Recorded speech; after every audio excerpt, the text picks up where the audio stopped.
Hello everyone, welcome to my channel. My name's Blue Plus, but you can just call me James.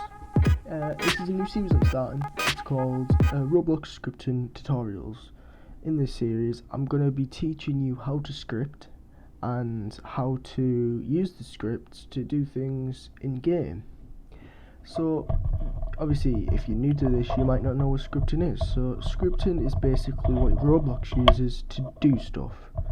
So let's say I wanted this part to move over there in game when something happens. You would have to use scripting to do that. Or let's say I wanted players to be able to use swords to kill each other. That would use scripting. And scripting is extremely essential in creating a game. Anyways, after all that blabbering, let's get into why I'm doing these tutorials. So I'm doing these tutorials because I used to watch tutorials that I thought were very useful by people like Peace Factory, and I looked back at the tutorials recently and I realised that a lot of them are very outdated and a lot of the stuff that he teaches is changed now, and he hasn't been active on YouTube for a while, so I thought I might as well at least try to make similar tutorials to how Peace Factory did his, because his was so helpful to me, and I've had people say that I'm a decent teacher. So that's why I'm doing tutorials. Now let's get into the actual tutorial. So this video title is an introduction to scripting, and I'm just going to do that. I'm going to teach you the basics of the basics, so printing and variables. After I've done that, I'm going to go over a few use cases, and then that's going to be the end of the video. The next video is going to be on data types, and well, I'll keep that for the video. Anyways, so what you want to do is enable a few windows in Studio. So if you go to the view section up at the top here, you want to enable properties, you want to enable Explorer, you want to enable output and command bar. You can move these anywhere, whichever is most comfortable to you. I prefer to have properties in the output over here and Explorer on its own window. So now that you've got that stuff enabled, you want to insert a script. To insert a script, you have to hover over Service Script Service, click the plus sign and click Script.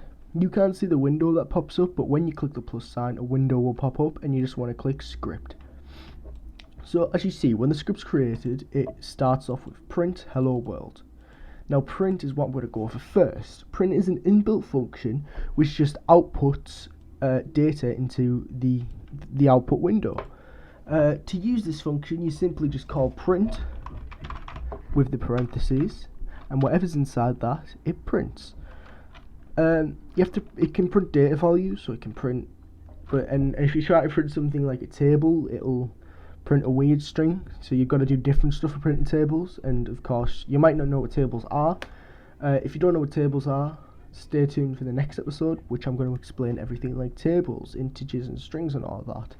But for this tutorial, all you need to know are strings. So a string is a piece of text which is surrounded by quotation.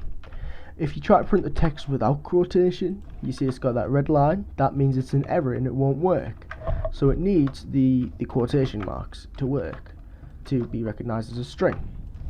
There's also numbers. You need to know what an integer is actually as well. I don't know why I didn't say that. An integer is a number.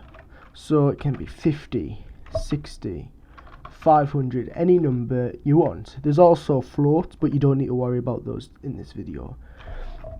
So to print a number, you can just type the number. It doesn't have to be in quotation marks, so you can just type 50. And if I click run, it'll print 50 into the output. And if I click stop and I try to print a text, let's try to print I can't spell, hello YouTube. Let's try to print hello YouTube. If you click run, it'll say hello YouTube, just as expected. So printing is very useful for debugging code and finding out where an error happens in code. Without prints, it'd be almost impossible to debug code really, because a lot of code doesn't show errors and it's hard to debug. So that's where prints come in. You add prints throughout the code and then you can find where the code breaks. So next is data type, not data types. Next is variables. So there's three types of variables in Roblox. These are global variables, local variables, and super global variables. So local variables are basically existing inside of the scope or child scopes that they're defined in. And a global variable exists inside of all scopes, and a super global variable can be accessed from any script. So super globals aren't necessarily variables. You're actually accessing a table which stores the variables which any script can access. So let's start with normal global variables. To define a variable, you have to type in the variable name. Variable names cannot start with numbers, and they can't start with like punctuation. They can only start with a letter or an underscore, right? So let's define the variable my variable, and then you have to add an equal signs, and anything after this equal signs is the variable. So let's say we want my variable to be the number 50. You just type 50, and then let's say you want to see what my variable is equal to. You'd have to use the print function that we used, and then you can print my variable.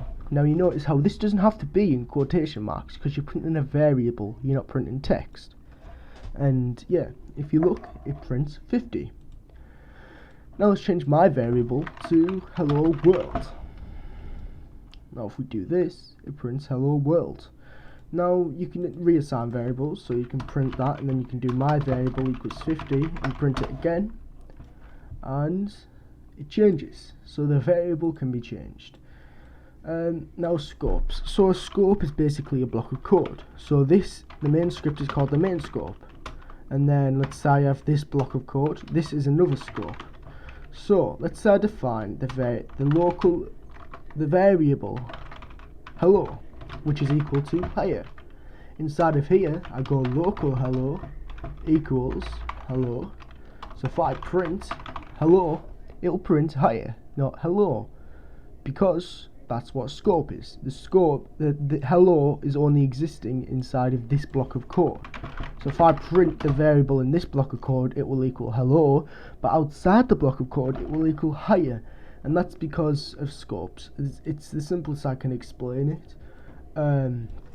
So as you see here, I use a local variable, and they're basically just like normal variables, besides you put local before them. So local variable equals 50. Local variables are faster than global variables and super global variables, and most people when defining a variable, they use local variables unless the variable needs to be accessed inside a different scope. So next is super global variables. To assign a super global variable, you have to type _g, and that's accessing the global table, and then you do dot, and then you assign the variable. So my variable equals 50. Now if I go in another script, I can print _g dot my variable. Now if I try to print this, it may or may not work. It does work, but sometimes it may not work because it depends which script loads first. If this script loads before this script loads, then the variable won't be assigned yet, so you have to be careful when using the super global variables. I don't really have use cases for them, very rarely, but you may find one, and if you do find one, then now you know super global variables. So that's basic scripting. There's also one more thing I want to show you, which is reassigning variables at a time. So let's say I have local variable 1 equals 1, local variable 2 equals 2, right? Let's say I want to swap these variables. You can simply do this. Variable 1. So as you see, I'm basically doing variable 1 equals variable 2 equals variable 1, and this swaps them. So if I print variable 1 variable 2, it'll print 2 and 1 instead of 1 and 2. That can be useful because instead, if you wanted to swap them, you'd have to make a temp like a temporary variable to store one of them, but you can just do this to easily swap them. You can also do this when assigning them. So let's take this away, do this, variable 1 variable 2 equals 1 2. Now if I do this, it'll print 1, 2. So yeah, that is basic scripting, and in the next video we're going to be going over data types. I do have some sort of set curriculum for this, so if you do have suggestions for videos, please leave a comment and I may do the videos like a special video. And if you have suggestions for how I can improve my teaching or tutorials, also leave a comment in the description. If the tutorial helped you, leave a like and join my Discord if you need more help. I also have a website which is work in progress right now, and it's nowhere near the best, but it will be where I put my newest videos out. So the second they get uploaded, they'll go on the website and they'll also be announced at my Discord. So if you want straight away notifications, join my Discord.